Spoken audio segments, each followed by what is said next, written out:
Hey everybody, how's it going? This is Danny, the Wicked Awesome Gardener, and I'm going to apologize for a little bit of road noise. The rhubarb here that we're going to harvest today is in my driveway. Big busy road, so I'll try to mitigate that as best I can for you guys, but today we're going to harvest this monster rhubarb plant. Check out the size of these leaves to the size of my hand, like whoa.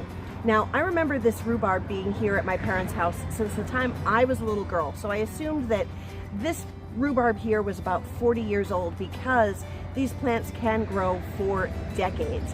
They are extremely heat tolerant, they are drought tolerant, they are cold tolerant.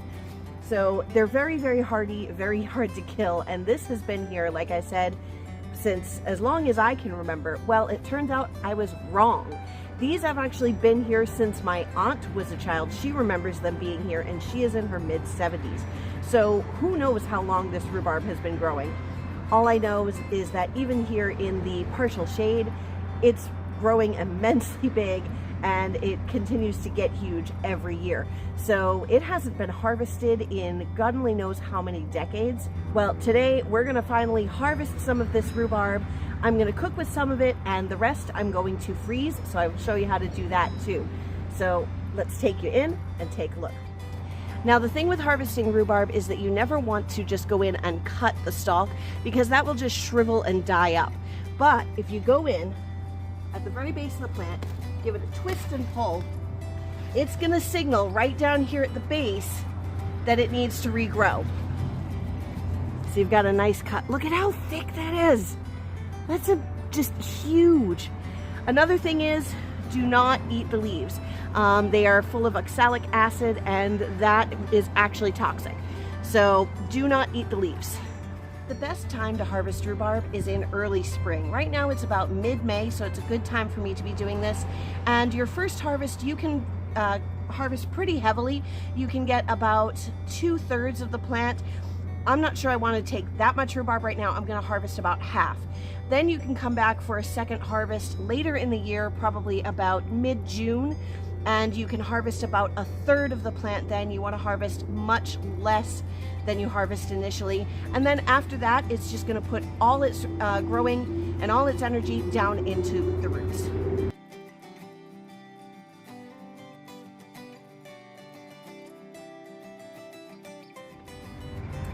Another thing to think about when you are harvesting your rhubarb is when you start to see this kind of little bud, or this, because it'll pop right out of that into this. This is the flowering stalk.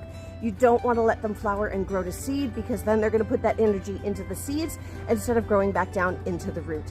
This plant has not had the flowering stalk removed in a long time, so I'm going to keep removing those as I pop them up through the season just to help it kind of put some energy down into itself. So that's actually 2 rhubarb plants there, and I know that harvesting looks extreme. But again, we've got a bunch of leaves there that we're not getting any light, so now they're gonna get light, they're gonna grow, and eventually we're gonna harvest a little bit more from that, but now it's gonna just be able to go ahead and signal that it needs more growth. That's a lot of leaves. But we have 6 big old thick rhubarb stalks. You can go ahead and put these leaves right into the compost, and that's what I'm gonna do. I'll see you when I get upstairs to get these prepped for the freezer. Well, ever since my move, I have not yet found the box that had my cutting board in it, so we're gonna use this paper bag.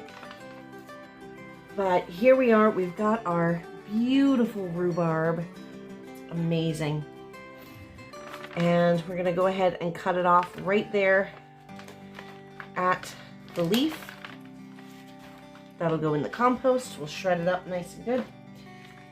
And then down here at the end, this is all full of good concentrated, like that's the sweeter part.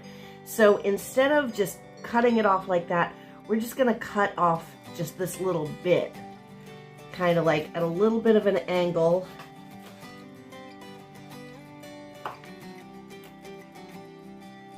There we go.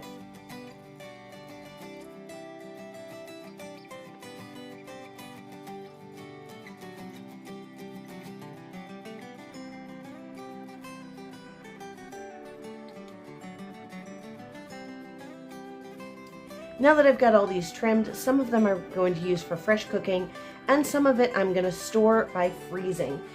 Tomorrow I'm going to make a strawberry rhubarb crumble. Woohoo! Cannot wait. Very excited. Thing is, I don't really know how much of this is going to make the 2 cups that I need for my crumble. So I'm going to pause this. I'm going to do some cooking, then I'm going to show you how to do the freezing. I've got a baking sheet here that I've lined with foil. I'm going to chop these, lay them out just flat and not touching on this sheet, and I'm going to put it in the freezer.